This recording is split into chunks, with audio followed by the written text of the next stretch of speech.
by Cherry, who is one of our presentation team, one of our trainers, and of course the star of the show is Gatsby. But just before we get started, a little bit of health and safety.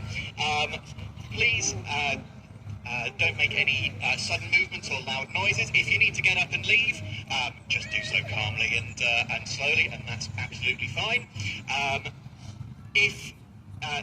In the unlikely event that the owl crosses the barrier and lands on the guest side, please don't touch the owl. The owl has a lot of sharp bits and won't like you touching it, and will let you know about it pretty quickly, and we don't want that. So Cherry will just come over and pick the owl up.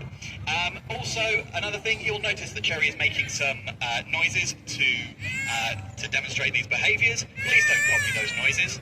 The owl will not come to you, but you might slightly confuse him and sort of mess up the training a little bit, and we don't want that. So, with no further ado, as I mentioned, this is Gatsby. Gatsby is a vermiculated eagle owl. Vermiculated is just a fancy name for stripy, because he's got those nice stripy feathers on his chest there. It's an African species, so he is from East Africa. He's about 4 years old, and you will notice that he is flying on a long line. That is called a creance line. That's basically just a training tool. While he's in training, it's a little sort of safety measure. So the owl always knows where the trainer is, the trainer always knows where the owl is. There's a lot of sort of unknowns in this kind of environment, so it's nice to just have that little safety line just to make sure that everyone knows what's what. So that being said, Gatsby is imprinted, so that means basically he is hand-reared. So that does mean he is desensitized to a lot of things that would bother a wild owl. So obviously in this kind of environment, there's people walking around, there's pushchairs, there's sometimes people in costumes, things like that. In Gatsby's case, there's people with hats. He hates people with hats. But because he's imprinted, he's sort of desensitized to those kinds of unknowns, so he is less bothered by that sort of thing than a wild bird would be. So Gatsby, being an owl, is a bird of prey. By definition, that means he catches prey with his feet. So he's got very powerful claws.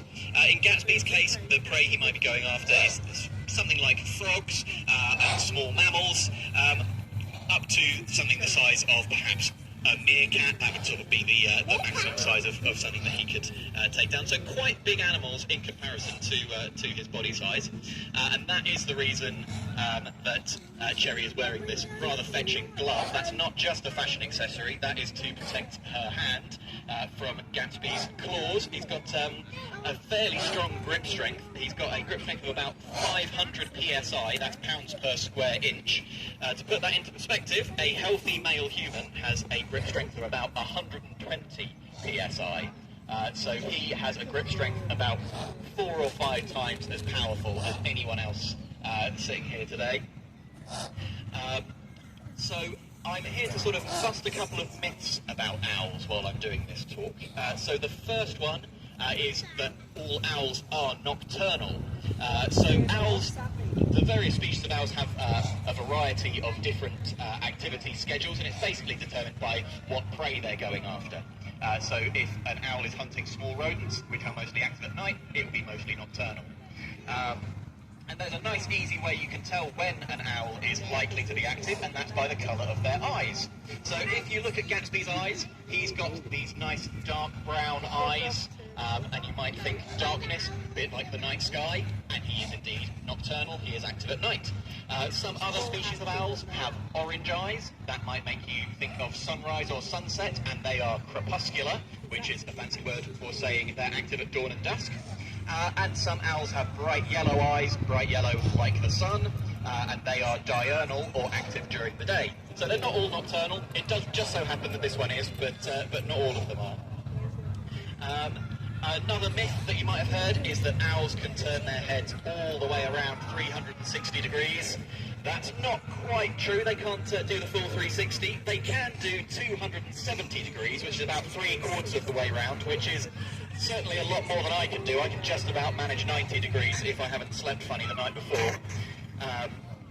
But The reason that they're able to do this is that they have double the number of neck vertebrae that we have. So they've got 14 bones in their neck, we've only got 7, so they've got a lot more flexibility in their neck, they can turn it a lot further. And they actually have to be able to do that because they can't move their eyes. They've got slightly, strangely shaped eyes, they're a bit like a tube rather than the spheres like we've got. So if we wanted to look to the left, we could do that without turning our heads. We can just move our eyes. An owl can't move its eyes, so if it wants to look at something to the left, it needs to turn its entire head around. And their eyes are actually bigger than their brains. Their eyes can be up to 5% of their entire body weight, which is sort of the final myth that we need to bust, is that of the wise old owl. Owls have actually got slightly below average intelligence for birds. They've probably got this reputation for being wise because they're a bit mysterious. They are silent in flight. If you were listening while Gatsby was flying around earlier, he makes absolutely no noise at all, and that helps them sneak up on their prey, of course. So they're able to fly silently because the long primary feathers on their wings have a serrated edge at the front, a bit like a steak knife, and that cuts through the air. It reduces the turbulence, and it reduces that flapping noise. They've also got a lot of really, really fluffy feathers on their chest, and that absorbs a lot of the other sound frequencies. So compare Gatsby flying to something like a pigeon, who makes a huge amount of noise while it's flying through the air, and Gatsby is a lot quieter. They do have some very good senses as well. They have an amazing sense of hearing. Now, Gatsby's got these 2 little horns on the top of his head. Those aren't his ears.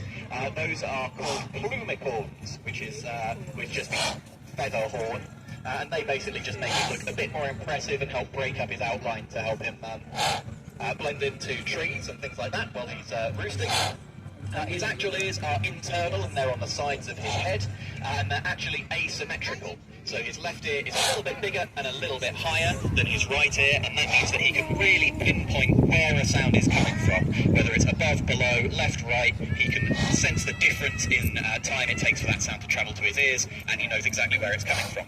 He's also got what's called a facial disc. That is the sort of ring of feathers that gives him that sort of disc-like shape to his face, and that channels sound directly into his ears. So really, really good sense of hearing.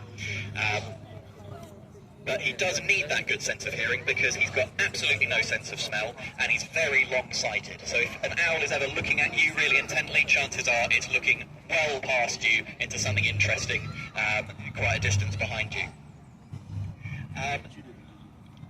So we train our owls through positive reinforcement. That basically means that if the owl does the behaviour we want them to do, they get a little treat. If they don't do the behaviour that we want them to do, we just ignore it and give them another go. And that training is really important for displays like this. It also helps with things like weight management, which is very important for owls. So Gatsby's flying weight is between 550 and 600 kilograms. If he was below that weight, he would be quite hungry. He might be motivated to look for his own food and not be satisfied with the little treats that we're giving him. So he might want to fly off and be on his own. If he is over that weight, he basically doesn't have the motivation to want that food. And that's actually where we get the term fed up from. So fed up comes from falconry, because if a bird of prey is fed up, it's had a lot to eat, it just wants to sit in the corner and doesn't really want to do anything. So if you've ever described yourself as fed up or someone else, that does come from birds of prey. So we're just going to finish up there. Jerry's just going to do another round so we can all get a nice look at Gatsby. I'll be hanging around here for a couple of minutes if anyone has any questions. But if not, the next talk, I'm going to be doing a little tour of Trail of the Kings, starting at 11:30 at the Gorillas. So that's just through the big archway behind you there. Hopefully see some of you there. But if not, enjoy the rest of your day, and thank you very much for listening.